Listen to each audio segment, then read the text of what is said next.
ಹರೇ ಕೃಷ್ಣ. ಮಂದಿರದಲ್ಲಿ ಸೇರಿರುವಂತಹ ಎಲ್ಲ ಭಕ್ತಾದಿಗಳಿಗೆ ಹಾಗೂ ಆನ್ಲೈನ್ನಲ್ಲಿ ವೀಕ್ಷಿಸುತ್ತಿರುವಂತಹ ಎಲ್ಲ ಭಕ್ತಾದಿಗಳಿಗೆ ಈ ಭಾನುವಾರದ ಸಂಡೆ ಫೀಸ್ಟ್ ಕಾರ್ಯಕ್ರಮಕ್ಕೆ ಆತ್ಮೀಯ ಸ್ವಾಗತ. ಈ ದಿನ ನಾವು ಶ್ರೀಮದ್ ಭಾಗವತದ 6ನೆಯ ಸ್ಕಂದ 12ನೇ ಅಧ್ಯಾಯ ವೃತ್ರಾಸುರನ ವಿಜಯವಾದಂತಹ ಸಾವು, ಈ ಅಧ್ಯಾಯದಿಂದ ಶ್ಲೋಕ 9 ಚರ್ಚೆ ಮಾಡುತ್ತಿದ್ದೇವೆ. ದಯವಿಟ್ಟು ಅನುವಾದವನ್ನು ಹೇಳಿ. ನಮ್ಮ ಇಂದ್ರಿಯ ಶಕ್ತಿ,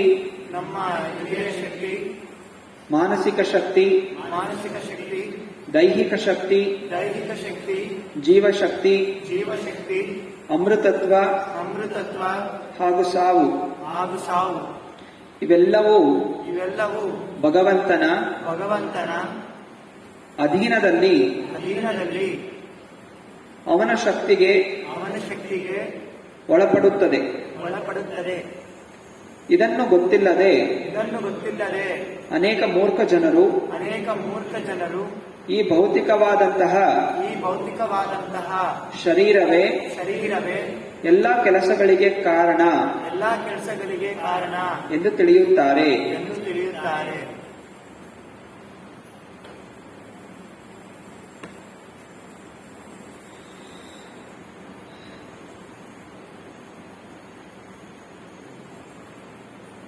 ಸತ್ಯಯುಗ ಹಾಗೂ ತ್ರೇತಾಯುಗದ ನಡುವೆ,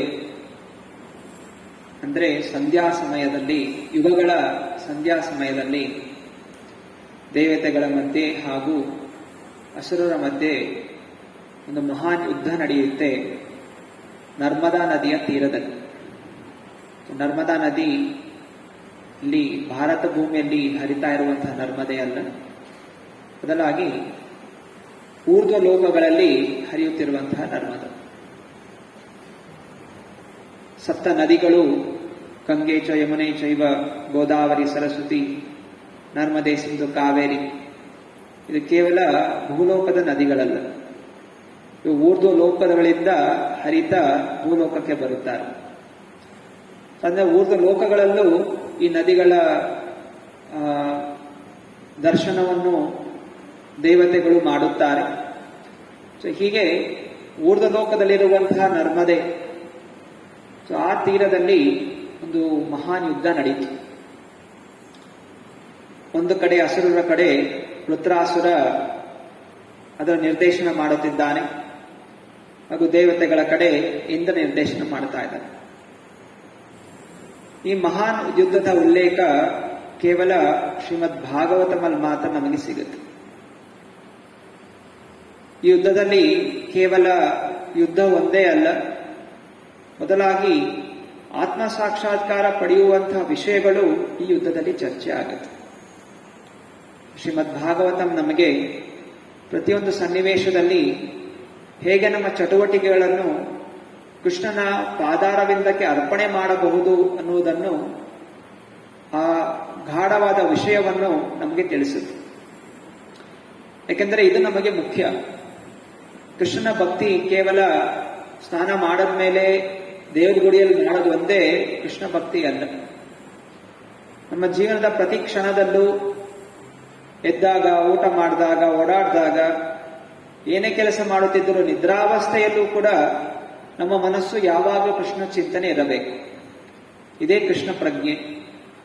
ಹೇಗೆ ಇದನ್ನು ನಾವು ಮಾಡಬಹುದು, ಸಾಧಿಸಬಹುದು ಅನ್ನೋದನ್ನು ನಮಗೆ ಶ್ರೀಮದ್ ಭಾಗವತಂ ಸೂಚಿಸುತ್ತೆ.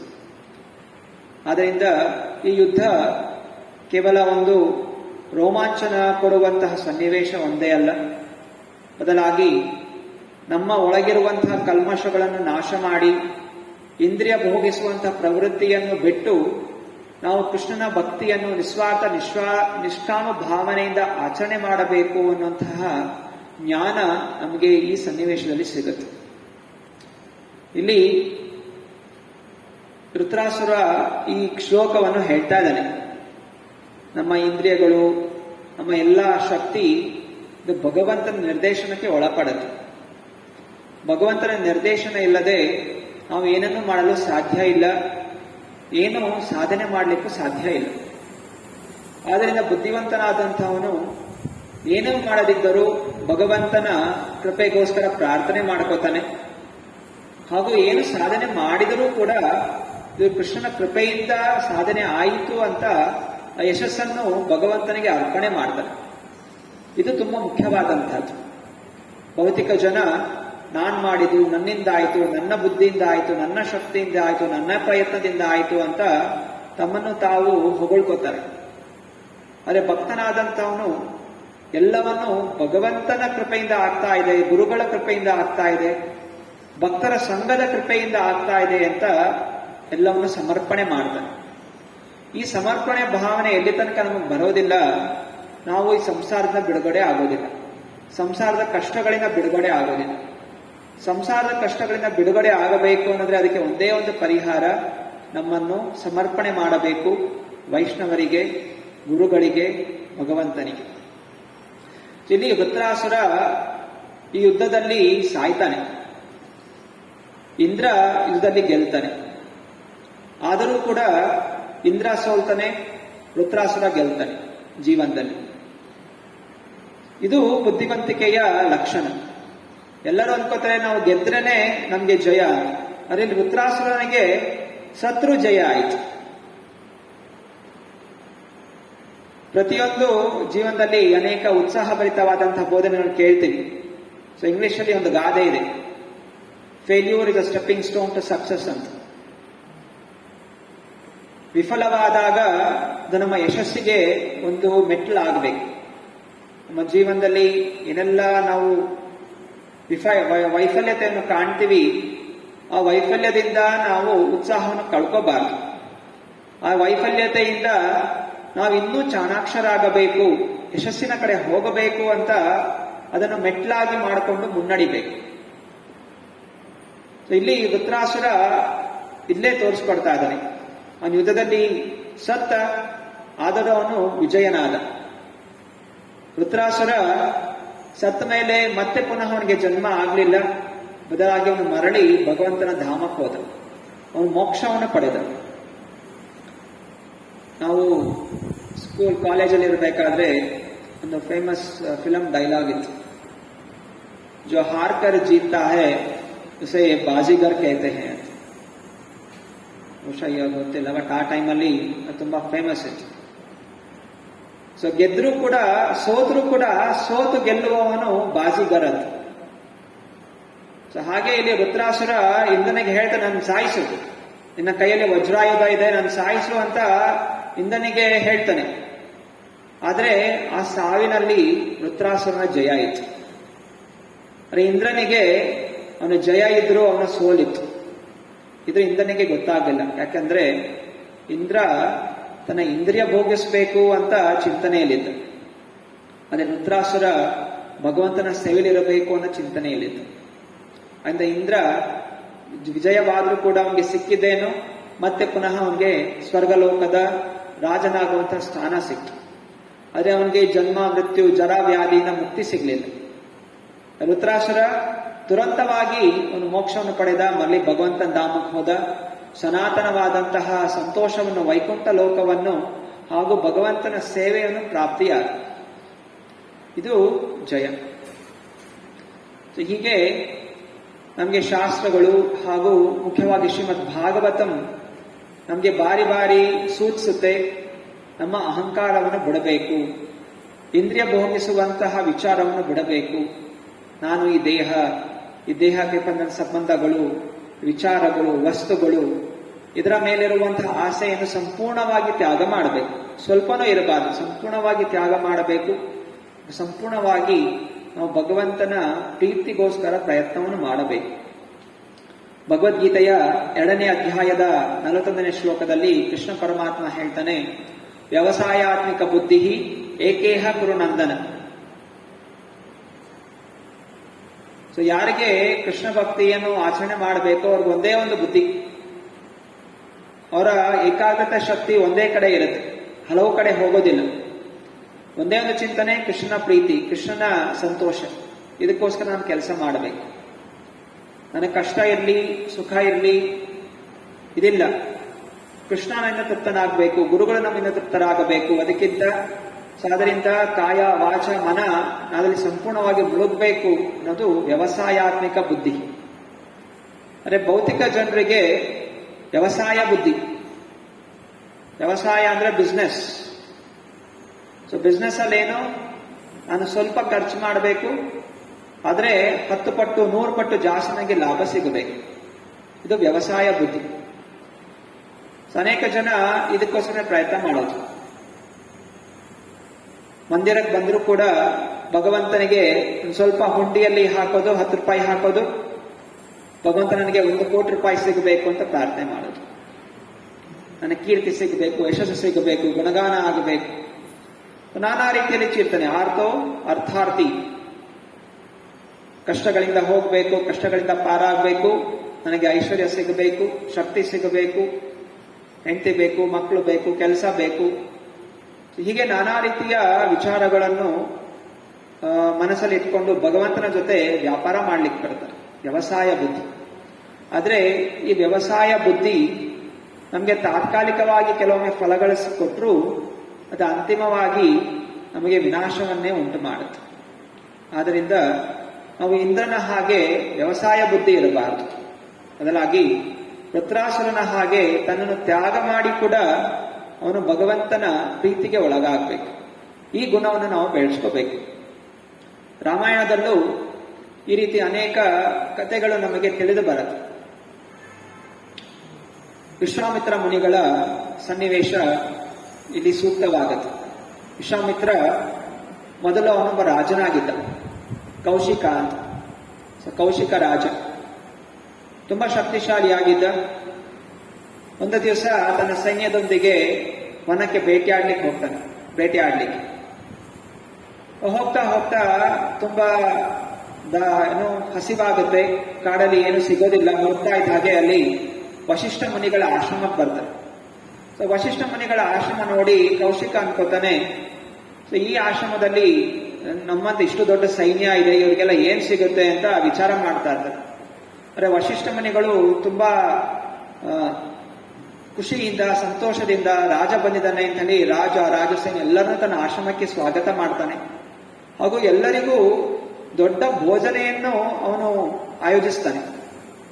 ಅನೇಕ ವಿವಿಧವಾದ ತಿಂಡಿಗಳು, ತಿನಿಸುಗಳು ಎಲ್ಲ ಅವರಿಗೆ ಸಿಗುತ್ತೆ. ಕೌಶಿಕನಿಗೆ ಆಶ್ಚರ್ಯ ಆಗತ್ತೆ, ಈ ಕಾಡಿನಲ್ಲಿ ಈ ಒಬ್ಬ ಸಾಧು, ಏನು ಇಲ್ಲದೆ ಇರುವಂತಹ ಸಾಧು ಇಷ್ಟು ದೊಡ್ಡ ಉಪಹಾರವನ್ನು ಎಲ್ರಿಗೂ ಕೊಡ್ತಾ ಇದ್ದಾನಲ್ಲ, ಇದು ಹೇಗೆ ಅಂತ ಹುಡುಕ್ತಾ ಇದ್ದ ಹಾಗೆ ಅವನು ಗೊತ್ತಾಗುತ್ತೆ, ವಶಿಷ್ಠ ಮುನಿಗಳ ಹತ್ರ ಒಂದು ಆಕಳಿತ್ತು, ಕಾಮಧೇನು ಅಂತ. ಆ ಕಾಮಧೇನು ಆಕಳು ಏನನ್ನು ಪ್ರಾರ್ಥನೆ ಮಾಡಿದ್ರೂ ಅದು ನಮಗೆ ನೀಡುತ್ತೆ. ಅದರಿಂದ ಆ ಕಾಮಧೇನು ಅಷ್ಟೂ ಜನರಿಗೂ ಏನೆಲ್ಲ ಭೋಜನ ಬೇಕು ಅದನ್ನೆಲ್ಲ ಅದು ನೀಡ್ತು.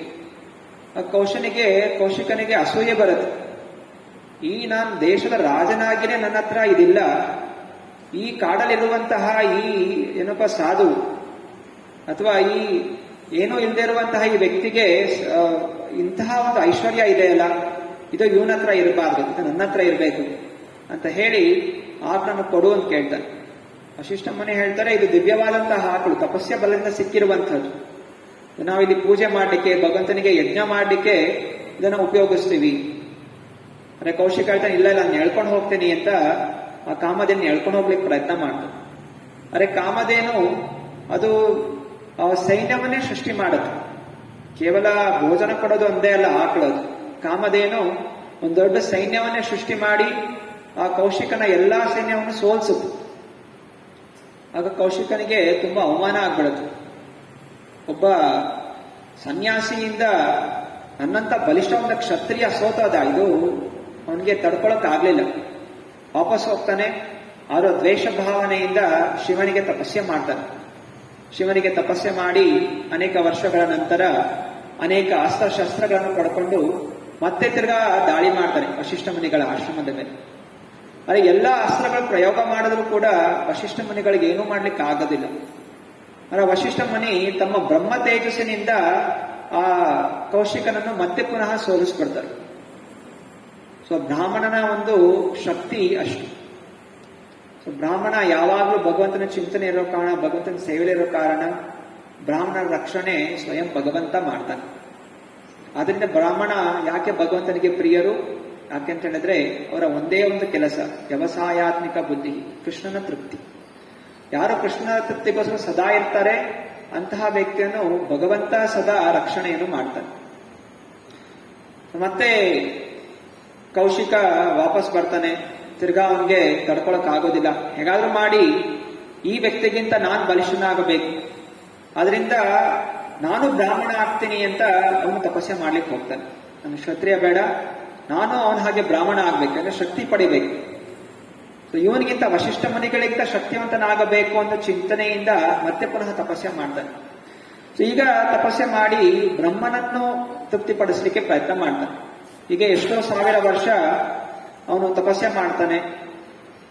ಸೊ ಹೀಗೆ ತಪಸ್ಸೆ ಮಾಡ್ತಾ ಇರ್ಬೇಕಾದ್ರೆ ನಾನಾ ರೀತಿಯ ಯೋಗ ಸಿದ್ಧಿಗಳು ಅವನಿಗೆ ಪ್ರಾಪ್ತಿ ಆಗುತ್ತೆ. ಸೊ ಯೋಗ ಸಿದ್ಧಿಗಳು, ಅಗಿಮ, ಅನಿಮ, ಲಗಿಮ, ಸೊ ಅನೇಕ ಶಕ್ತಿಗಳು ಸಿಗುತ್ತೆ. ಆ ಸಮಯದಲ್ಲಿ ಒಬ್ಬ ತ್ರಿಶಂಕು ಅಂತ ಒಬ್ಬ ರಾಜ ಇರ್ತಾನೆ. ಸೊ ರಾಮಚಂದ್ರ ಬರುವಂತಹ ಸೂರ್ಯವಂಶದಲ್ಲಿ ತ್ರಿಶಂಕು ಅನ್ನುವಂತಹ ರಾಜ. ಸೊ ತ್ರಿಶಂಕು ಅವರ ಕುಲಗುರು ವಶಿಷ್ಠ ಮುನಿ. ಸೊ ವಶಿಷ್ಠ ಮುನಿಗಳು ಕೇಳ್ತಾನೆ, ನಾನು ಇದೇ ಶರೀರದಲ್ಲಿ ನಾನು ಸ್ವರ್ಗಲೋಕಕ್ಕೆ ಹೋಗ್ಬೇಕು ಅಂತ. ವಶಿಷ್ಠ ಮುನಿ ಹೇಳ್ತಾರೆ, ಹಾಗೆಲ್ಲ ಇದೇ ಶರೀರದಲ್ಲಿ ಹೋಗ್ಲಿಕ್ಕೆ ಸಾಧ್ಯ ಇಲ್ಲ. ತಪಸ್ಸೆ ಮಾಡಿ ಪುಣ್ಯವನ್ನು ಪ್ರಾಪ್ತಿ ಮಾಡಿ ದೇಹ ತ್ಯಾಗ ಮಾಡಿದ್ಮೇಲೆ ನಾವು ಸ್ವರ್ಗಲೋಕಕ್ಕೆ ಹೋಗ್ಬೋದೇ ಹೊರತು ಇದೇ ದೇಹದಲ್ಲಿ ಹೋಗ್ಲಿಕ್ಕೆ ಸಾಧ್ಯ ಇಲ್ಲ. ಮತ್ತೆ ಅವನು ಗೊತ್ತಿರುತ್ತೆ ತ್ರಿಶಂಕುಗೆ, ಸೊ ಇನ್ನೊಬ್ಬ ವ್ಯಕ್ತಿ ವಿಶ್ವಾಮಿತ್ರ ಮುನಿ ಇದ್ದಾನೆ, ವಿಶ್ವಾಮಿತ್ರ ಮುನಿಗೂ ವಶಿಷ್ಠನಿಗೂ ಆಗೋದಿಲ್ಲ. ಅದರಿಂದ ಅವರು ವಿಶ್ವಾಮಿತ್ರಿ ಇವಾಗ ಕೌಶಿಕಾಗ ವಿಶ್ವಾಮಿತ್ರ ಮುನಿ ಆಗಿದ್ದಾನೆ. ಯಾಕಂದ್ರೆ ತಪಸ್ಯ ಮಾಡಿ ಅವರು ವಿಶ್ವಾಮಿತ್ರ ಅಂತ ಅವರು ಮುನಿಗಳಾದ್ರು. ಸೊ ಅವ್ರ ಹತ್ರ ಹೋಗಿ ಕೇಳ್ತಾನೆ, ನಾನು ವಶಿಷ್ಠ ಮುನಿ ಹತ್ರ ಹೋಗಿದೆ, ವಶಿಷ್ಠ ಮುನಿ ನನ್ನನ್ನು ಕಳಿಸ್ಲಿಕ್ಕೆ ಆಗ್ಲಿಲ್ಲ ಅಂತ ಹೇಳ್ದೆ, ಅದಕ್ಕೆ ನಿನ್ನ ಹತ್ರ ಬಂದಿದ್ದೀನಿ ಅಂತ. ಆಗ ವಿಶ್ವಾಮಿತ್ರನಿಗೆ ಅನ್ಸುತ್ತೆ, ಓ ವಶಿಷ್ಠ ಮುನಿಗಳಿಗಿಂತ ನಾನು ಶ್ರೇಷ್ಠ ಅಂತ ತಿಳ್ಕೊಂಡು ನನ್ನ ಹತ್ರ ಬಂದಿದ್ದಾನೆ, ನನ್ನ ನಂಬಿ ಬಂದಿದ್ದಾನೆ, ಅದನ್ನ ನಾನು ವಶಿಷ್ಠ ಮುನಿಗಿಂತ ಶ್ರೇಷ್ಠ, ನಾನು ಶಕ್ತಿಶಾಲಿ ಅಂತ ತೋರಿಸ್ಕೊಳಿಕ್ಕೆ ಒಳ್ಳೆಯ ಅವಕಾಶ ಅಂತ ಹೇಳಿ ವಿಶ್ವಾಮಿತ್ರ ಮುನಿ ತನ್ನ ಏನೆಲ್ಲ ತಪಸ್ಯ ಮಾಡಿದ್ದ ಶಕ್ತಿಯನ್ನೆಲ್ಲ ಉಪಯೋಗಿಸಿ ತ್ರಿಶಂಕುವನ್ನ ಸ್ವರ್ಗಲೋಕಕ್ಕೆ ಕಳಿಸ್ತಾನೆ. ಸ್ವರ್ಗದ ದ್ವಾರದಲ್ಲಿ ದೇವಾನ್ ದೇವತೆಗಳು ಏನ್ ಮಾಡ್ತಾರೆ, ಈ ಶರೀರದಲ್ಲಿ, ಮಾನವ ಶರೀರದಲ್ಲಿ ಸ್ವರ್ಗಲೋಕ ಪ್ರವೇಶ ಮಾಡ್ಲಿಕ್ಕೆ ಸಾಧ್ಯ ಇಲ್ಲ ಅಂತ ಹೇಳಿ ಅವನ ಮೇಲಿನ ತಳ್ಳಿ ಬಿಡ್ತಾರೆ. ಮತ್ತೆ ಅವನು ಕೆಳಗೆ ಬೀಳ್ತಾ ಬರ್ತಾನೆ. ಕೆಳಗೆ ಬೀಳ್ತಾ ಇದ್ದಾಗೆ ಪ್ರಾರ್ಥನೆ ಮಾಡ್ತಾನೆ, ವಿಶ್ವಾಮಿತ್ರ ಮುನಿ ಕಾಪಾಡಿ ಅಂತ. ವಿಶ್ವಾಮಿತ್ರ ಮುನಿ ಮತ್ತೆ ಪುನಃ ತಪಸ್ಯ ಬಲದಿಂದ ತಿರ್ಗಾ ಮೇಲ್ ಕಳಿಸ್ತಾರೆ. ಹೀಗೆ ಮೇಲೆ ಕೆಳಗಡೆ, ಈ ಕಡೆಯಿಂದ ಅವನ ಮೇಲೆ ಕಳಿಸ್ತಾ ಇರ್ತಾನೆ, ಸ್ವರ್ಗಲೋಕದಿಂದ ಅವನ ಕೆಳಗೆ ದಬ್ತಾ ಇರ್ತಾರೆ. ಸೊ ಹೀಗೆ ತ್ರಿಶಂಕು ಆ ಕಡೆ ಸ್ವರ್ಗಲೋಕದಲ್ಲೂ ಇಲ್ಲ, ಈ ಕಡೆ ಭೂಲೋಕದಲ್ಲಿ ಇಲ್ಲಂಗೆ ಮಧ್ಯದಲ್ಲಿ ಆಕಾಶದಲ್ಲಿ ನೆತ್ತಾಡ್ತಾ ಇರ್ತಾರೆ. ಅನಂತರ ವಿಶ್ವಾಮಿತ್ರ ಅನ್ಕೋತಾನೆ, ಸರಿ ನಿನಗೆ ಆ ಸ್ವರ್ಗಲೋಕಕ್ಕೆ ಪ್ರವೇಶ ಮಾಡಲಿಲ್ಲ ಅಂದನು ಪರವಾಗಿಲ್ಲ, ನಾನೇ ಹೊಸ ಸ್ವರ್ಗಲೋಕ ಸೃಷ್ಟಿ ಮಾಡ್ತೀನಿ ಅಂತ ಹೇಳಿ ಅವನು ನಿಜವಾದ ಸ್ವರ್ಗಲೋಕ ಹಾಗೂ ಈ ಭೂಲೋಕದ ಮಧ್ಯೆ ಅವನು ಇನ್ನೊಂದು ಸ್ವರ್ಗಲೋಕವನ್ನು ಸೃಷ್ಟಿ ಮಾಡ್ತಾನೆ. ಅಂತ ತ್ರಿಶಂಕು ಹೇಳ್ತಾನೆ, ಸರಿ ಇವಾಗ ನೀನು ಇದಕ್ಕೆ ರಾಜನಾಗು ಅಂತ. ಆದ್ರೆ ಇಷ್ಟೂ ಅವನು ಸೃಷ್ಟಿ ಮಾಡೋದ್ರಲ್ಲಿ ಅವನ ಎಲ್ಲಾ ತಪಸ್ಸಿನ ಶಕ್ತಿ ಅಲ್ಲಿಗೆ ಖಾಲಿಯಾಗೋಯ್ತು. ತಪಸ್ಸೆ ಮಾಡುವಾಗ ಶಕ್ತಿ ಏನಿರುತ್ತೆ ಅದು ಕೆಲವು ಸಮಯ ಮಾತ್ರ ಇರುತ್ತೆ ಹೊರತು ಸನಾತನವಾಗಿರೋದಿಲ್ಲ. ಸೊ ಮತ್ತೆ ಏನಾಯ್ತು, ಆ ಸ್ವರ್ಗ ಲೋಕ ಅವನೇನ್ ಸೃಷ್ಟಿ ಮಾಡಿದ ಅದು ಕೆಳಗ್ ಬೀಳಕ್ ಶುರು ಆಯ್ತು. ಹೀಗೆ ಅವನು ಮಾಡಿದಂತಹ ತಪಸ್ಸ ಶಕ್ತಿ ಮತ್ತೆ ಪುನಃ ಕಳ್ಕೊಂಡ್ಬಿಟ್ಟು ವಶಿಷ್ಠ ಮುನಿಗಳ ಮುಂದೆ ಮತ್ತೆ ಪುನಃ ಒಂದು ಸೋಲಾಯ್ತು. ಆದ್ರೂ ಬಿಡ್ಲಿಲ್ಲ, ಅಷ್ಟು ಆ ಕ್ಷತ್ರಿಯ ವೇಷ ಏನಿತ್ತು ಮತ್ತೆ ಪುನಃ ತಪಸ್ಸೆ ಮಾಡ್ಕೊಂಡು ಕೂತ್ಕೋತಾನೆ. ಸೊ ಈ ಸಲ ಸುಮಾರು 60,000 ವರ್ಷ ತಪಸ್ಸೆ ಮಾಡ್ತಾನೆ. ಸತ್ಯಯುಗದಲ್ಲಿ ಅಷ್ಟು ಆಯಸ್ಸಿತ್ತು, ಲಕ್ಷಾಂತರ ವರ್ಷ ಆಯಸ್ಸು ಜನರಿಗೆ ತಪಸ್ಸೆ ಮಾಡಿದ್ರು. ಈ ಸಲ ತಪಸ್ಸೆ ಮಾಡ್ತಾ ಇರ್ಬೇಕಾದ್ರೆ ಇಂದ್ರ ಎಚ್ಚರಗೊಂಡ. ಸೊ ಆವಾಗಲೇ ತ್ರಿಶಂಕುನ ಕಳಿಸ್ಲಿಕ್ಕೆ ಪ್ರಯತ್ನ ಮಾಡಿದ ಸ್ವರ್ಗಲೋಕಕ್ಕೆ, ಹಿಂಗೆ ಬಿಟ್ರೆ ನನ್ನ ರಾಜ್ಯವನ್ನು ಕಿತ್ಕೋತಾನೆ ಅಂತ ಹೇಳಿ ಮತ್ತೆ ಅವನು ಯೋಚನೆ ಮಾಡಿ ಏನ್ ಮಾಡ್ತಾನೆ, ಮೇನಕಳನ್ನು ಕಳಿಸ್ತಾನೆ ಇಂದ್ರ. ಸೊ ಈ ಸಲ ವಿಶ್ವಾಮಿತ್ರ ತಪಸ್ಸೆ ಮಾಡ್ತಾ ಇದ್ದ, 60,000 ವರ್ಷ ತಪಸ್ಸೆ ಮಾಡಿದ್ದ. ಅರೆ ಯಾವಾಗ ಮೇನಕ್ಕೆ ಬಂದು ದೂರದಲ್ಲಿ ನೃತ್ಯ ಮಾಡ್ಕೊಂಡು ಬಂದು ಅವ ಕೇವಲ ಅವಳ ಕಾಲಗೆಜ್ಜೆ ನಾದ ಕೇಳಿ ವಿಶ್ವಾಮಿತ್ರ ತನ್ನ ತಪಸ್ಯವನ್ನು ಮರೆತು ಹೋದ. ಮೇನಕೆಗೆ ಆಕರ್ಷಣೆ ಆಗಿ ಅವಳ ಜೊತೆ ಸಂಭೋಗ ಮಾಡಿದ. ಸಂಭೋಗದಿಂದ ಮತ್ತೆ ಪುನಃ ಅವನ ಏನೆಲ್ಲ ತಪಸ್ಯ ಬಲ ಇತ್ತು ಅದೆಲ್ಲ ನಾಶ ಆಯ್ತು. ಸೊ ಇಲ್ಲಿ ಹೇಳ್ತಾ ಇರುವಂತಹದ್ದು ವಿಶ್ವಾಮಿತ್ರ ಮುನಿ ಪ್ರತಿ ಹಂತದಲ್ಲೂ ಒಂದು ತಪಸ್ಯ, ನಾನು ಶಕ್ತಿವಂತನಾಗಬೇಕು, ನಾನು ಪ್ರಭಾವಶಾಲಿ ಆಗಬೇಕು ಅಂದ್ರೆ ಇಂದ್ರಿಯ ಭೋಗಿಸುವಂತ ಪ್ರವೃತ್ತಿಯಿಂದ ತಪಸ್ಯೆ ಮಾಡ್ತಾ ಇದ್ದ. ಸೊ ಇಂದ್ರಿಯ ಭೋಗಿಸುವಂತ ಪ್ರವೃತ್ತಿ ಇರೋ ಕಾರಣ ಏನಾಗ್ತಾ ಇತ್ತು, ಪ್ರತಿ ಹಂತದಲ್ಲೂ ಸೋಲನ್ನು ಹೊಂದ್ತಾ ಇದ್ದ. ಆಮೇಲೆ ಮೇನಕೆಯಿಂದ ಅವನು ಮತ್ತೆ ಒಂದು ಮಗು ಹುಟ್ಟುತ್ತೆ, ಅದು ಮಹಾಭಾರತದ ಕತೆ ಬೇರೆ ಕಡೆ ಶುರು ಆಗತ್ತೆ. ಅರೆ ಇಲ್ಲಿ ಈ ಕಡೆ ವಿಶ್ವಾಮಿತ್ರ ಮತ್ತೆ ಅವನಿಗೆ ಆಭಾಸ ಆಗತ್ತೆ, ಓ ನಾನು ತಪಸ್ಯ ಏನಕ್ಕೋಸ್ಕರ ಮಾಡಕ್ ಹೋಗಿದ್ದು, ಮತ್ತೆ ನಾನು ಏನ್ ಮಾಡ್ಕೊಂಡು ಕೂತಿದ್ದೀನಿ. ಮತ್ತೆ ತಿರ್ಗಾ ಅವನು ವಾಪಸ್ ಮನಸ್ಸನ್ನು ಸೆಟ್ಕೊತಾನೆ, ತಿರ್ಗಾ ನಾನು ತಪಸ್ಯ ಮಾಡಬೇಕು ಅಂತ ತಿರ್ಗಾ ತಪಸ್ಯ ಕೂತ್ಕೋತಾನೆ. ಸೊ ಈ ಸಲ ತಪಸ್ಯ ಮಾಡಿಕೊಂಡು ಎಷ್ಟೋ ಸಾವಿರ ವರ್ಷ ತಿರ್ಗಾ ತಪಸ್ಯ ಮಾಡ್ತಾನೆ, ಇಂದ್ರಿಯಗಳನ್ನು ಹತೋಟಿಟ್ಕೊಂಡು ತಪಸ್ಯ ಮಾಡ್ತಾನೆ. ಅರೆ ಇಂದ್ರ ಮತ್ತೆ ಪುನಃ ಇನ್ನೊಂದು ಅಪ್ಸರೆಯನ್ನು ಕಳಿಸ್ತಾನೆ, ರಂಬಾಳನ್ನು ಕಳಿಸ್ತಾನೆ. ಸೊ ರಂಭ ಬಂದು ತಿರ್ಗಾ ಅದೇ ರೀತಿ ನೃತ್ಯ ಮಾಡ್ತಾ ಇರ್ತಾಳೆ, ಹಾಡಾಡ್ತಾಳೆ. ವಿಶ್ವಾಮಿತ್ರನಿಗೆ ಎಚ್ಚರ ಆಗತ್ತೆ. ಅರೆ ಈ ಸಲ ಅವನಿಗೇನಾಗುತ್ತೆ, ಅವನು ಚಿಂತನೆ ಮಾಡ್ತಾನೆ, ಈ ಅಪ್ಸರ ಯಾಕೆ ಬಂದಿದ್ದು, ನಂಗೆ ಗೊತ್ತಾಗುತ್ತೆ ಇಂದ್ರ ಕಳಿಸಿದ್ದಾನೆ ರಂಭೆಯನ್ನು. ಸೊ ಅವನಿಗೆ ಸಿಟ್ಟು ಬಂದ್ಬಿಡುತ್ತೆ, ನನ್ನ ತಪಸ್ಯೆ ಭಂಗ ಮಾಡ್ಲಿಕ್ಕೆ ಬಂದಿದ್ದ ಅಂತ ಹೇಳಿ ಆ ಸಿಟ್ಟಿನಿಂದ ಆ ರಂಭೆಯನ್ನು ಭಸ್ಮ ಮಾಡ್ಬಿಡ್ತಾನೆ. ಸೊ ಈಗ ಮತ್ತೇನಾಯಿತು, ಏನೆಲ್ಲ ತಪಸ್ಯ ಮಾಡಿದ್ದ ಆ ತಪಸ್ಯ ಶಕ್ತಿಯನ್ನು ಅವಳನ್ನು ಸಂಹಾರ ಮಾಡಲಿಕ್ಕೆ ಉಪಯೋಗಿಸ, ಅವನ ಶಕ್ತಿ ಮತ್ತೆ ಪುನಃ ನಾಶ ಆಯಿತು. ಒಂದು ಬಾರಿ ಕಾಮದ ಕಾರಣ ನಾಶ ಆಯಿತು, ಇವಾಗ ಕ್ರೋಧದಿಂದ ನಾಶ ಆಯಿತು. ಹೀಗೆ ವಿಶ್ವಾಮಿತ್ರ ಮುನಿ ಎಷ್ಟು ಬಾರಿ ಅವನು ಸೋತ ಬಿಡ್ಲಿಲ್ಲ, ಸೋತ ತಿರ್ಗಾ ಮಾಡ, ಮತ್ತೆ ತಿರ್ಗಾ ತಪಸ್ಯ ಕೂತ್ಕೊಂಡ, ಇಲ್ಲ ಮಾಡ್ಲೇಬೇಕು ಅಂತ ಹೇಳಿ ತಿರ್ಗಾ ತಪಸ್ಯ ಮಾಡ್ಬೇಕು ಕೂತ್ಕೊಂಡ. ಸೊ ಈ ಸಲ ಏನ್ ಮಾಡ್ದ, ಉಪವಾಸ ತಪಸ್ಯ ಮಾಡ್ದ, ಏನು ತಿನ್ನದೆ ಸಂಪೂರ್ಣವಾಗಿ ಇಂದ್ರಿಯಗಳನ್ನು ವಶಪಡಿಸ್ಕೊಂಡು ಅಂತ ಹೇಳಿ ಅವನು ತಪಸ್ಯ ಮಾಡಕ್ ಶುರು ಮಾಡ್ದ. ಸೊ ಹೀಗೆ ತಪಸ್ಯ ಮಾಡಿ ಅನೇಕ ಸಮಯ ಉಪವಾಸದಲ್ಲಿರ್ತಾನೆ. ಅನಂತರ ಆ ಉಪವಾಸವನ್ನು ಪೂರ್ಣಗೊಳಿಸಲಿಕ್ಕೆ ಅವನು ಆಹಾರ ಸ್ವೀಕಾರ ಮಾಡ್ಲಿಕ್ಕೆ ಹೋಗ್ತಾನೆ. ಸೊ ಯಾವಾಗ ಆಹಾರ ಸ್ವೀಕಾರ ಮಾಡ್ಲಿಕ್ಕೆ ಹೋಗ್ತಾನೆ, ಇಂದ್ರ ಬರ್ತಾನೆ ಒಬ್ಬ ಭಿಕ್ಷುಕನ ಹಾಗೆ. ಭಿಕ್ಷುಕನಾಗೆ ಅವನೇನ್ ಬಾಯಿಗೆ ಹಾಕ್ಬೇಕೋ, ಆಹಾರ ಹಾಕ್ಬೇಕೋ, ಆಗ ಅವನು ಭಿಕ್ಷುಕನಾಗ ಬಂದು ನನಗೆ ಏನಾದ್ರು ಕೊಡಿ ಅಂತ ಕೇಳ್ಕೊತಾನೆ. ಆಗ ಇಂದ್ರ ಆವಾಗ ವಿಶ್ವಾಮಿತ್ರ ಮುನಿ ಅವನು ಯೋಚನೆ ಮಾಡಲಿಲ್ಲ, ನಾನು ಉಪವಾಸ ಮಾಡಿದೀನಿ, ನಾನು ಊಟ ಮಾಡಬೇಕು, ಹಸಿವಾಗ್ತಾ ಇದೆ ಅನ್ನೋ ಚಿಂತನೆ ಇಲ್ಲ. ಯಾಕಂದ್ರೆ ಈ ಸಮಯ ಆವಾಗ ಅವನು ಸಂಪೂರ್ಣವಾಗಿ ಅವನಿಗೆ ಮನಸ್ಸು ಪರಿವರ್ತನೆಗೊಂಡಿತ್ತು. ಇಲ್ಲಿ ತನಕ ಸೋಲು, ನಾನು, ನನ್ನದು ಅನ್ನಂತಹ ಏನು ಆ ಚಿಂತನೆ ಇತ್ತು, ಇವಾಗ ಬದಲಾಗಿ ಅವನಲ್ಲಿ ನಾನು ಭಕ್ತಿ ಮಾಡಬೇಕು, ನನ್ಗಿಂತ ಮೇಲೆ ಭಗವಂತ ಇದ್ದಾನೆ ಅನ್ನುವಂತಹ ಮನಸ್ಸು ಪರಿವರ್ತನೆ ಆಗಿತ್ತು. ಆದ್ರಿಂದ ಅವನು ತನ್ನ ಆಹಾರವನ್ನು ಆ ಭಿಕ್ಷುಕನಿಗೆ ಅರ್ಪಣೆ ಮಾಡ್ತಾನೆ, ತಗೋ ನಿಂಗೆ. ಆಗ ಬ್ರಹ್ಮ ಈ ಒಂದು ಕಾರ್ಯದಿಂದ ಅವನಿಗೆ ತೃಪ್ತಿ ಆಗತ್ತೆ. ಬ್ರಹ್ಮ ಪ್ರತ್ಯಕ್ಷ ಆಗ್ತಾನೆ, ಈಗ ನೀನು ನಿನ್ನ ಇಂದ್ರಿಯಗಳ ಮೇಲೆ ವಶಪಡಿಸ್ಕೊಂಡಿದೀಯ, ಆದ್ರಿಂದ ನಿನಗೆ ಬ್ರಹ್ಮಜ್ಞಾನವನ್ನು ಕೊಡ್ತೀನಿ ಅಂತ ಹೇಳಿ ಅವನಿಗೆ ಬ್ರಹ್ಮಜ್ಞಾನ ಕೊಟ್ಟು ಆ ಕ್ಷತ್ರಿಯರಾಗಿದ್ದ ಕ್ಷತ್ರಿಯನಿಂದ ಅವನು ಬ್ರಹ್ಮರ್ಷಿಗೆ ಮತ್ತಕ್ಕೆ ಹೇರಿದ. ಬ್ರಹ್ಮರ್ಷಿ ಅಂತ ಹೇಳಿದ್ರೆ ಯಾರು ಸತ್ಯವನ್ನು ಅರಿತಿದ್ದಾರೆ, ನಾನು ಈ ದೇಹ ಅಲ್ಲ, ನಾನು ಒಂದು ಜೀವಾತ್ಮ, ನಾನು ಭಗವಂತನ ಸೇವಕ, ಭಗವಂತ ಎಲ್ಲವನ್ನು ನಿರ್ದೇಶಿಸುವಂತಹವನು, ಎಲ್ಲವನ್ನು ನಿಯಂತ್ರಿಸುವಂತಹವನು ಅನ್ನುವಂತಹ ಜ್ಞಾನ ಅವನಿಗೆ ಸಿಗುತ್ತೆ. ಸೊ ಈ ಮಟ್ಟಕ್ಕೆ ಕೌಶಿಕ ರಾಜನಿಂದ, ಇಂದ್ರಿಯ ಭೋಗಿಸುವಂತಹ ವ್ಯಕ್ತಿಯಿಂದ, ಕಾಮದಿಂದ ಕೂಡಿರುವಂತಹ ವ್ಯಕ್ತಿಯಿಂದ, ಕ್ರೋಧದಿಂದ ಕೂಡಿರುವಂತಹ ವ್ಯಕ್ತಿಯಿಂದ ಬದಲಾಗಿ ಇಂದ್ರಿಯಗಳನ್ನು ವಶಪಡಿಸಿಕೊಂಡು ಅವನು ಗೋ ಸ್ವಾಮಿಯಾದ, ಬ್ರಹ್ಮರ್ಷಿಯಾದ.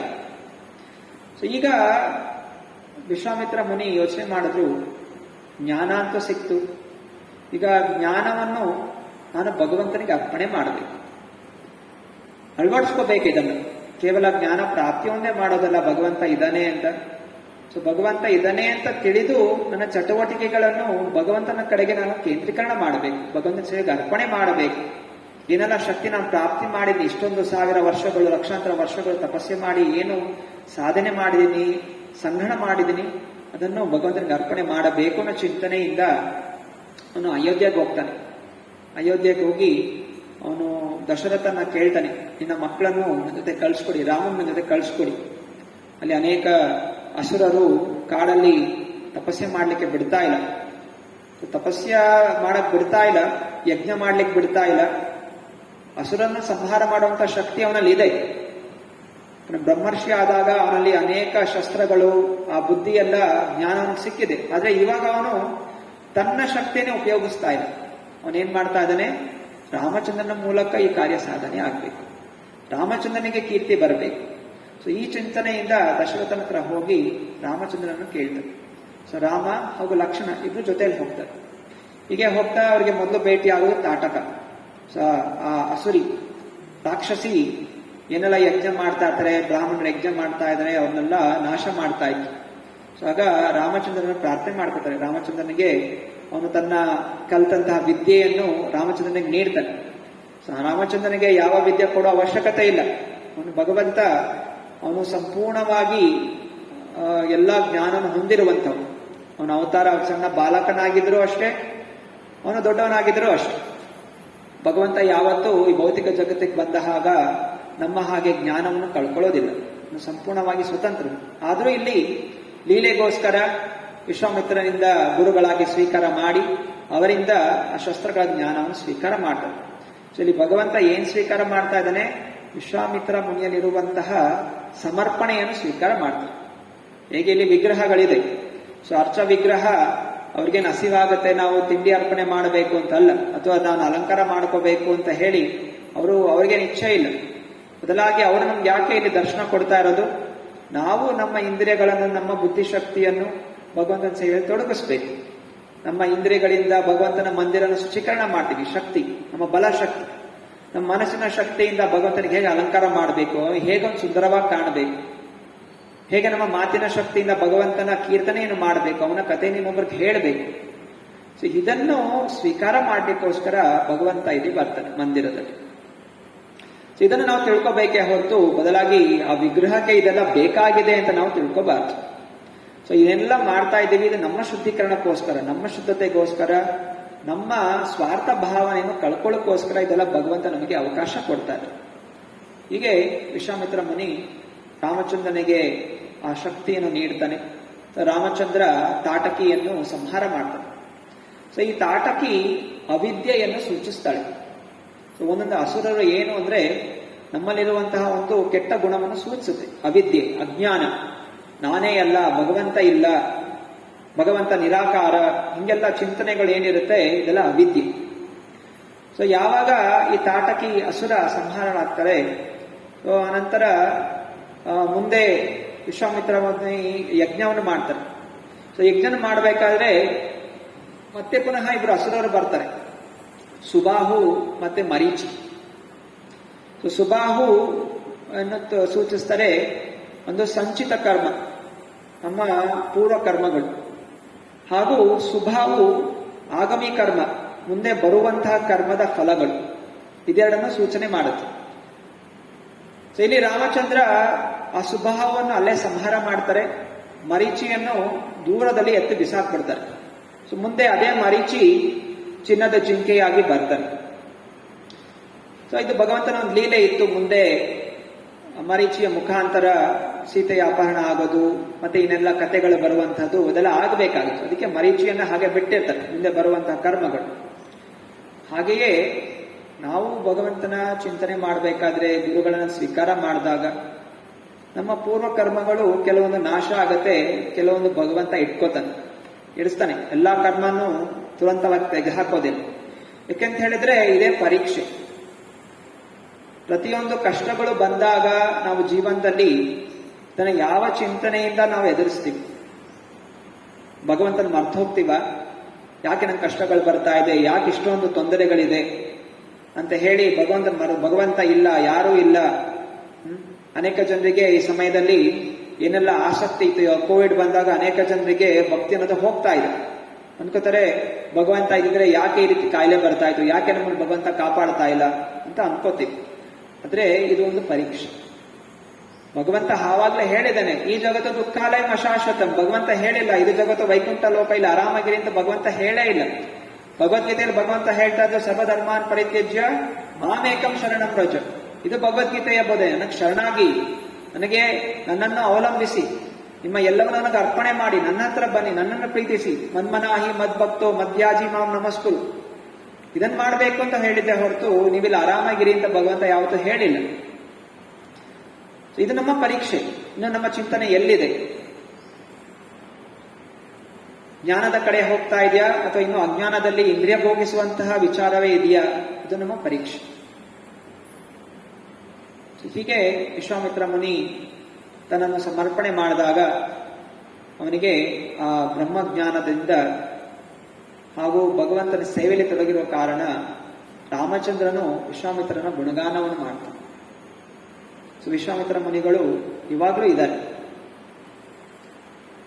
ಹೇಗೆ ಒಂದು ಕ್ಷತ್ರಿಯನಿಂದ ಅವನು ಬ್ರಹ್ಮರ್ಷಿ ಸ್ಥಾನಕ್ಕೆ ಏರಿದ, ಪ್ರತಿಯೊಂದು ಹಂತದಲ್ಲಿ ಎಲ್ಲಿ ತನಕ ಅವನು ಇಂದ್ರಿಯ ಭೋಗಿಸ್ಬೇಕು, ತನ್ನ ಬಲ, ತನ್ನ ಚಿಂತನೆ ಹೀಗೆಲ್ಲ ಇತ್ತು, ಅವನು ವಿಫಲತೆಯನ್ನು ಕಾಣ್ತಾ ಇತ್ತು. ಯಶಸ್ಸು ಸಿಗ್ತಾ ಇತ್ತು, ಶಕ್ತಿಗಳು ಸಿಗ್ತಾ ಇತ್ತು, ಅದೇ ಶಕ್ತಿ ಎಲ್ಲ ಆಗ್ತಾ ಇತ್ತು, ಎಲ್ಲವೂ ವಿಫಲ ಆಗ್ತಾ ಇತ್ತು. ಶಕ್ತಿಗಳು ಪ್ರಾಪ್ತಿಯಾದ್ರೂ ಕೂಡ ಅದು ವಿಫಲ ಆಗ್ತಾ ಇತ್ತು. ಯಾವಾಗ ಅವನು ಭಗವಂತ ಇದ್ದಾನೆ, ಭಗವಂತನ ಶರಣಾಗಬೇಕು, ಭಗವಂತನ ಭಕ್ತನಾಗಬೇಕು ಅನ್ನುವಂಥ ಸಮರ್ಪಣೆ ಭಾವನೆ ಬರುತ್ತೆ, ಅವನ ಎಲ್ಲಾ ಶಕ್ತಿಗಳು ಅಭಿವೃದ್ಧಿಯಾಯಿತು ಹಾಗೂ ಗುಣಗಾನಕ್ಕೊಳಪಡುತ್ತೆ. ಹಾಗೆ ಇಲ್ಲಿ ವೃತ್ರಾಸುರ ಅವನು ಅಸುರನಾಗಿದ್ರೂ ಕೂಡ ಅವನು ಕೃಷ್ಣ ಇದ್ದಾನೆ, ಕೃಷ್ಣನ ಭಕ್ತಿ ಮಾಡಬೇಕು, ನನಗೆ ಈ ಜಗತ್ತಿನಲ್ಲಿ ಏನು ಸಾಧನೆ ಮಾಡಬೇಕಾಗಿಲ್ಲ. ವೃತ್ರಾಸುರ ಇಂದ್ರನ ಸೋಲಿಸಿ ಸ್ವರ್ಗಲೋಕವನ್ನು ಪ್ರಾಪ್ತಿ ಮಾಡಬೇಕು ಅನ್ನೋ ಇಚ್ಛೆ ಇರಲಿಲ್ಲ ಅವನು ಅಷ್ಟು ಬಲವಾಗಿತ್ತು. ಅವನು ಹೊಡೆದಂತ ಏಟಿಗೆ ಇಂದ್ರನೇ ಕೆಳಗೆ ಬಿದ್ದೋಗ್ಬಿಟ್ಟಿದ್ದ, ಅವನ ಕೈಯಿಂದ ವಜ್ರಾಯುಧ ದೂರ ಬಿದ್ದೋಗ್ಬಿಟ್ಟಿತ್ತು. ಇಂದ್ರ ಹಂಗೆ ನಿಂತ್ಕೊಂಡ್ಬಿಟ್ಟಿದ್ದ, ಏನ್ ಮಾಡ್ಬೇಕು, ವಜ್ರಾಯುಧ ಕೈಯಿಂದ ಬಿದ್ದೋಗ್ಬಿಟ್ಟಿದೆ. ಮತ್ತೆ ಅಸ್ತ್ರವನ್ನು ಎತ್ತಿ ಹಿಂಗ್ ಹೊಡಿದ, ನಾಚಿಕೆಯಿಂದ ನಿಂತ್ಕೊಂಡಿದ್ದ. ಅದೇ ವೃತ್ರಾಸುರ ಅವನು ಹೇಳ್ತಾನೆ, ನೀನ್ ಎತ್ತು ಹೊಡಿ, ಪ್ರೋತ್ಸಾಹ ಕೊಡ್ತಾ ಇದ್ದ ಇಂದ್ರನಿಗೆ. ಭಗವಂತನ ಸಂಕಲ್ಪ ಇದೆ, ಭಗವಂತ ನಿನ್ಗೆ ಹೇಳಿದಾನೆ ನೀನ್ ಸಂಹಾರ ಮಾಡ್ತೀಯ, ಅದನ್ನ ನಂಬಿಕೆ ಬಿಡಬೇಡ. ಇಂದ್ರ ನಂಬಿಕೆ ಕಳ್ಕೊಂಡಿದ್ದಾರೆ, ವೃತ್ರಾಸುರ ನಂಬಿಕೆ ಕಳ್ಕೊಂಡಿರ್ಲಿಲ್ಲ.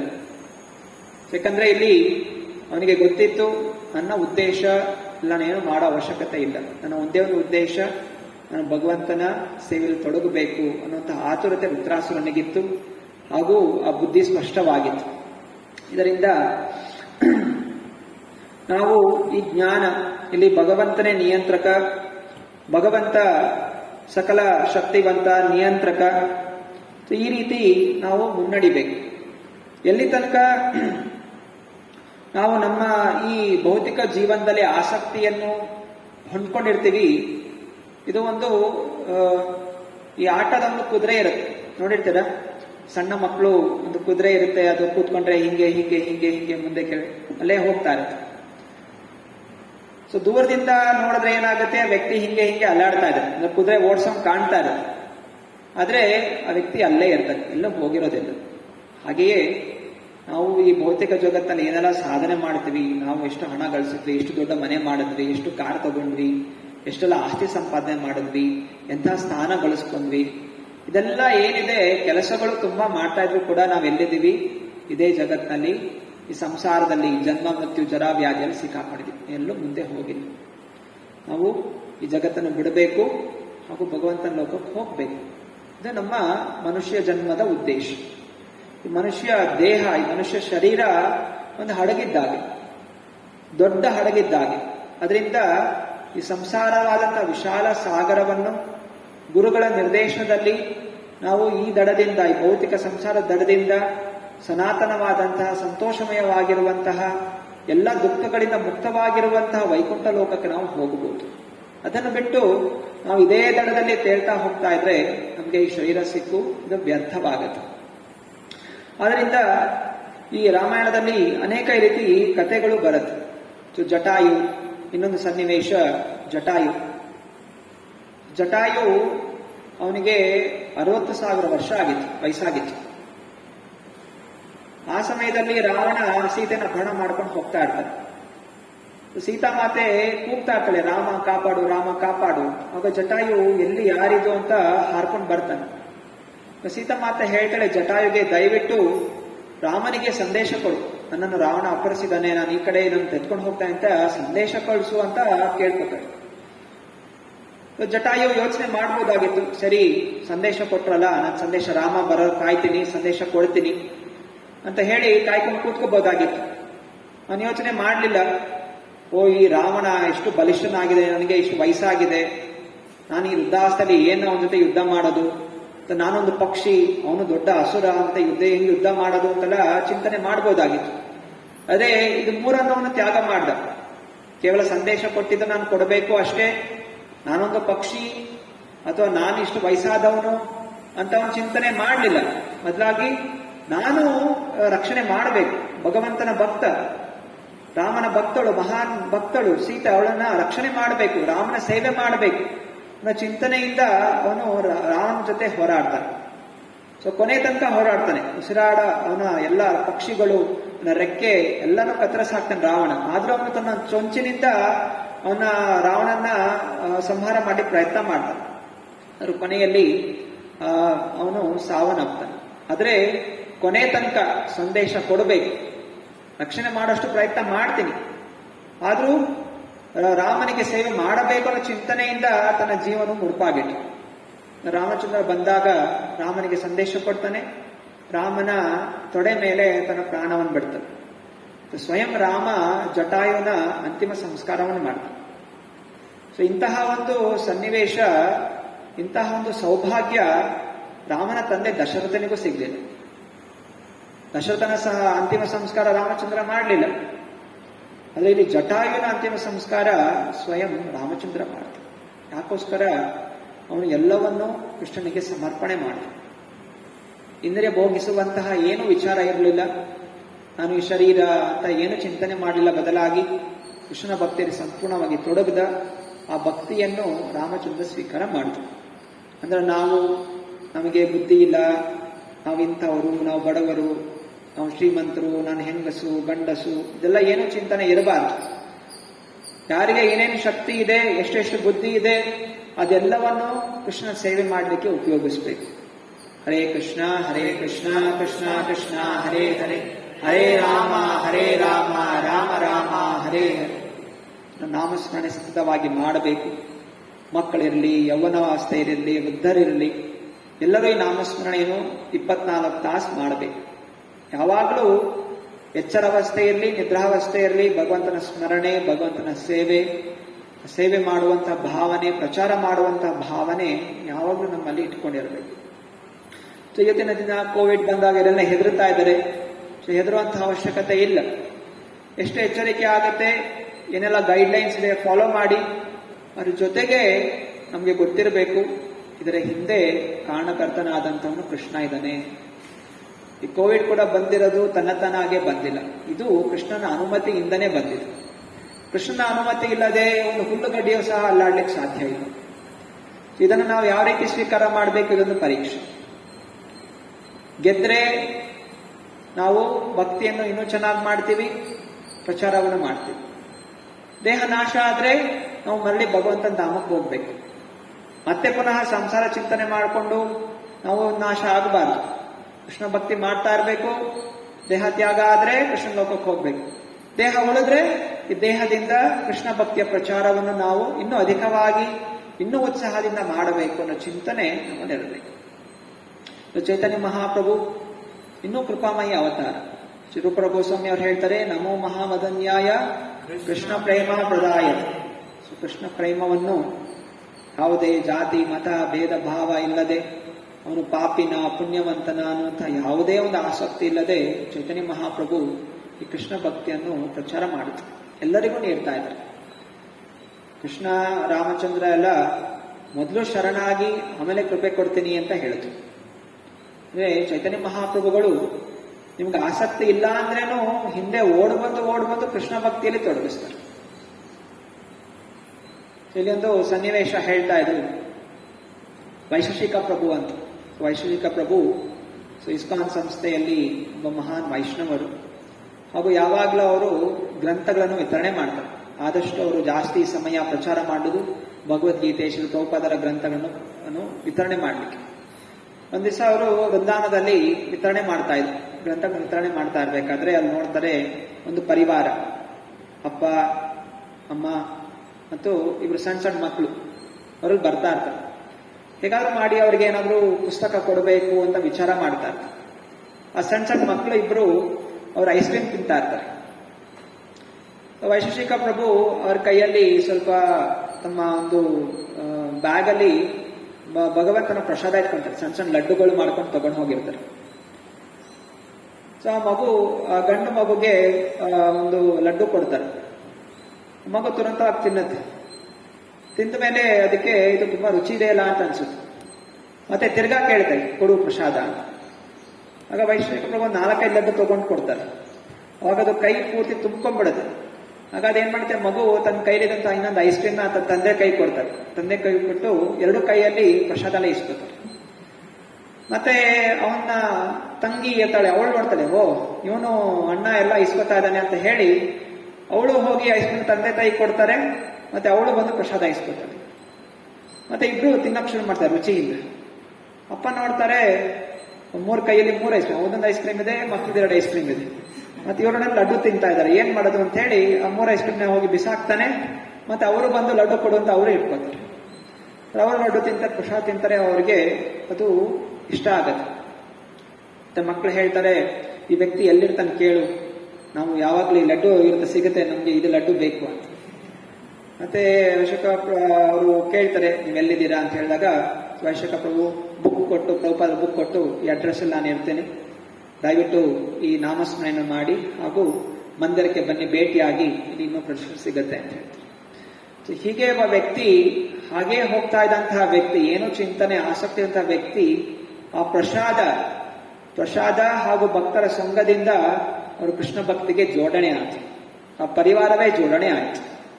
ಇದು ಚೈತನ್ಯ ಮಹಾಪ್ರಭುಗಳ ಕೃಪೆ.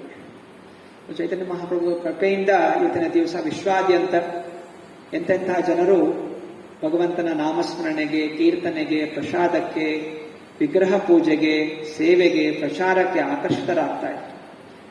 ತಮ್ಮ ಸ್ವಾರ್ಥತೆಯನ್ನು ಬಿಡ್ತಾ ಇದ್ದಾರೆ ಹಾಗೂ ಕೃಷ್ಣ ಭಕ್ತಿಯಲ್ಲಿ ಸಂಪೂರ್ಣವಾಗಿ ತಮ್ಮನ್ನು ಸಮರ್ಪಣೆ ಮಾಡ್ತಾ ಇದ್ದಾರೆ. ಸೊ ಹೀಗೆ ಇನ್ನೊಂದು ಸನ್ನಿವೇಶ ಹೇಳ್ತಾ ಇದ್ರು. ಸೊ ಪ್ಯಾರಿಸಲ್ಲಿ ಒಂದು ಮಾತಾಜಿ ಪುಸ್ತಕ ವಿತರಣೆ ಮಾಡ್ತಾ ಇದ್ರು. ಪುಸ್ತಕ ವಿತರಣೆ ಮಾಡ್ತಾ ಇರ್ಬೇಕಾದ್ರೆ ಒಬ್ಬ ವ್ಯಕ್ತಿಗೆ ಹೋಗಿ ಕೃಷ್ಣ ಬುಕ್ ಅನ್ನು ಕೊಡ್ತಾರೆ.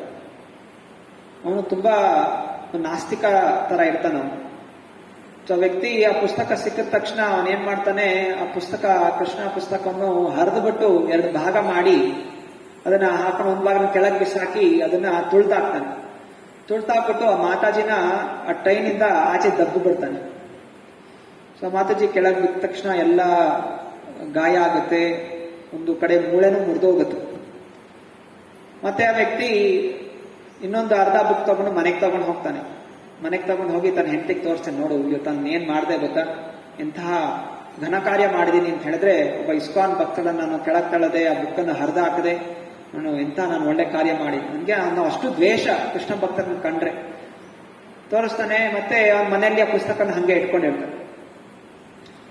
ಏನಾಗುತ್ತೆ, ದಿನಗಳು ಹೋಗ್ತಾ ಇದ್ದ ಹಾಗೆ ಏನೋ ಒಂದು ಸನ್ನಿವೇಶದಲ್ಲಿ ಅವನ ಹೆಂಡತಿ ಏನೋ ಸುಸೈಡ್ ಮಾಡ್ಕೊಂಡ್ಬಿಡ್ತಾಳೆ. ಅವನ ಮಕ್ಕಳು ಕೂಡ ಏನೋ ಸುಸೈಡ್ ಆಗಿ ಅದು ಆಕ್ಸಿಡೆಂಟ್ ಆಗಿ ಅವರು ಹೋಗ್ಬಿಡ್ತಾರೆ.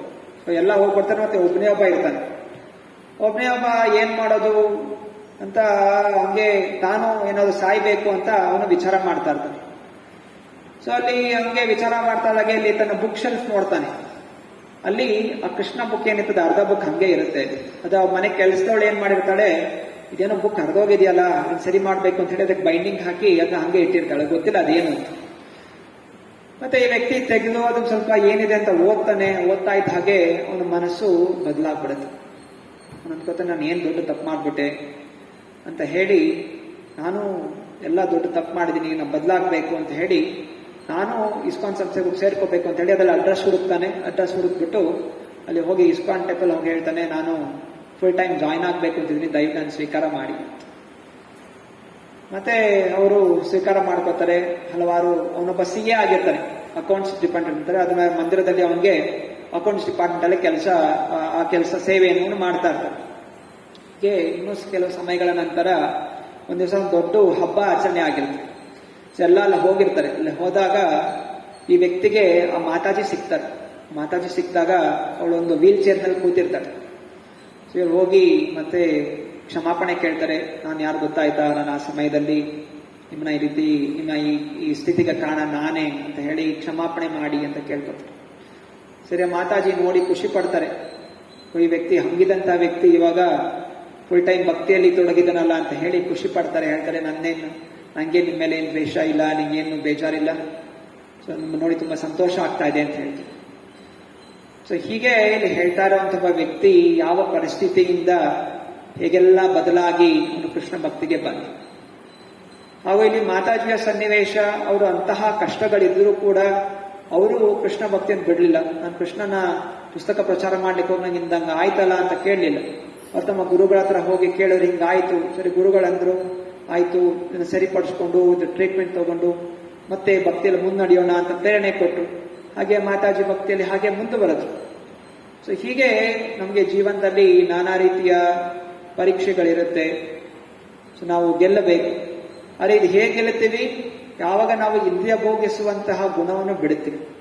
ನಮ್ಮಲ್ಲಿ ಇಂದ್ರಿಯ ಭೋಗಿಸುವಂತಹ ಗುಣ ಇದ್ರೆ, ನನಗೆ ಆಸ್ತಿ ಬೇಕು, ಅಂತಸ್ತು ಬೇಕು, ಹೆಸರು, ಕೀರ್ತಿ, ನನಗೆ ಗೌರವ ಬೇಕು, ಎಲ್ಲರೂ ನಮ್ಗೆ ಕೊಂಡಾಡಬೇಕು, ಇಂತಹ ಎಲ್ಲ ಸೂಕ್ಷ್ಮವಾದಂತಹ ಆಸೆಗಳು ಕಿಂಚಿತ್ತಿದ್ರೂ ಕೂಡ ನಾವು ಕೆಳಗೆ ಬೀಳ್ತೀವಿ. ಸೊ ಇಲ್ಲಿ ನಾವು ವೃತ್ರಾಸುರನ ಗುಣವನ್ನು ಬೆಳೆಸ್ಕೋಬೇಕು. ವೃತ್ರಾಸುರ ಅಸುರನಾಗಿದ್ರೂ ಕೂಡ ತನ್ನನ್ನು ಭಗವಂತನಿಗೆ ಸಮರ್ಪಣೆ ಮಾಡಿದ. ಇಂದ್ರನ ಹಾಗೆ ಸಕಾಮ ಭಕ್ತಿಗಳಾಗಬಾರ್ದು, ಆಸೆಗಳ ಇರುವಂತಹ ಭಕ್ತಾದಿಗಳಾಗಬಾರ್ದು. ನಿಸ್ವಾರ್ಥ ನಿಷ್ಕಾಮ ಭಾವನೆಯಿಂದ ಭಕ್ತಾದಿಗಳಾಗಬೇಕು. ಆದರೆ ಇಲ್ಲಿ ಭೌತಿಕವಾಗಿ ನಾವು ಸೋತರೂ ಕೂಡ ನಮಗೆ ವಿಜಯ ಖಂಡಿತ. ಭೌತಿಕವಾಗಿ ನಾವೇನು ಗಳಿಸ್ಬೇಕಾಗಿಲ್ಲ. ನಮಗೆ ಏನು ಗಳಿಸ್ಬೇಕಾಗಿದೆ? ಕೃಷ್ಣ ನಮ್ಮನ್ನು ನೋಡ್ಬೇಕು, ಭಗವಂತ ನಮ್ಮನ್ನು ನೋಡ್ಬೇಕು. ಮಂದಿರಕ್ಕೆ ಯಾಕೆ ನಾವು ಬರ್ತಾ ಇರೋದು? ಭಗವಂತ ನಮ್ಮನ್ನು ನೋಡ್ಬೇಕು. ನಾವೇನು ಸೇವೆ ಮಾಡಿದೀವಿ ಅನ್ನೋದು ಭಗವಂತ ನೋಡಿದ್ರೆ, ಅವನ ಆಕರ್ಷಿತನಾದ್ರೆ ನಾವು ಸಂಸಾರದ ಸಾಗರದಿಂದ ಪಾರಾಗ್ತೀವಿ. ನಮ್ಮ ಚಟುವಟಿಕೆಗಳನ್ನು, ನಮ್ಮ ಚಿಂತನೆಯನ್ನು ಕೃಷ್ಣ ಭಕ್ತಿಯಲ್ಲಿ ತೊಡಗಿಸ್ಬೇಕು. ಗುರು ಪರಂಪರೆ ತೃಪ್ತಿಗೋಸ್ಕರ, ಗೌರನಿತಾಯಿ ತೃಪ್ತಿಗೋಸ್ಕರ, ಶ್ರೀ ರಾಧಾ ಶ್ಯಾಮಚಂದ್ರ ತೃಪ್ತಿಗೋಸ್ಕರ ನಮ್ಮ ಚಟುವಟಿಕೆಗಳನ್ನು ಕೇಂದ್ರೀಕರಣ ಮಾಡಬೇಕು. ಹರೇ ಕೃಷ್ಣ ಕೃಷ್ಣ ಕೃಷ್ಣ ಹರೇ ಹರೇ, ಹರೇ ರಾಮ ರಾಮ ರಾಮ ಹರೇ. ಹರೇ ಕೃಷ್ಣ. ಪ್ರಶ್ನೆಗಳಿದೆಯಾ? ಆನ್ಲೈನ್ ಕೂಡ ಇರೋದ್ರಿಂದ ಪ್ರಶ್ನೆಗಳಿದ್ರೆ ಕೇಳಬಹುದು, ಅನ್ಮ್ಯೂಟ್ ಮಾಡಿಕೊಂಡು.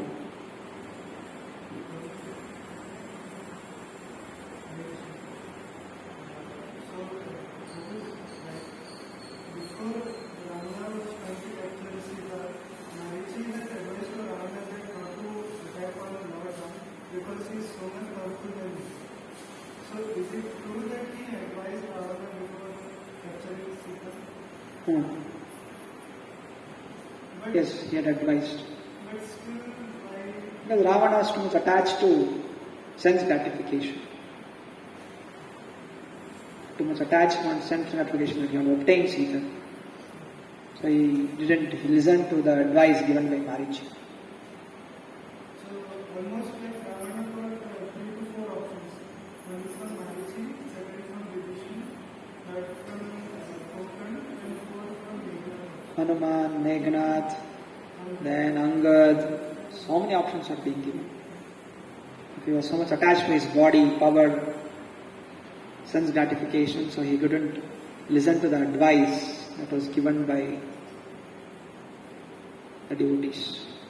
So it means that the Lord gives advice to every individual or every soul Yes. to surrender to Lord. If he doesn't listen, then ultimately what Ravana has done, so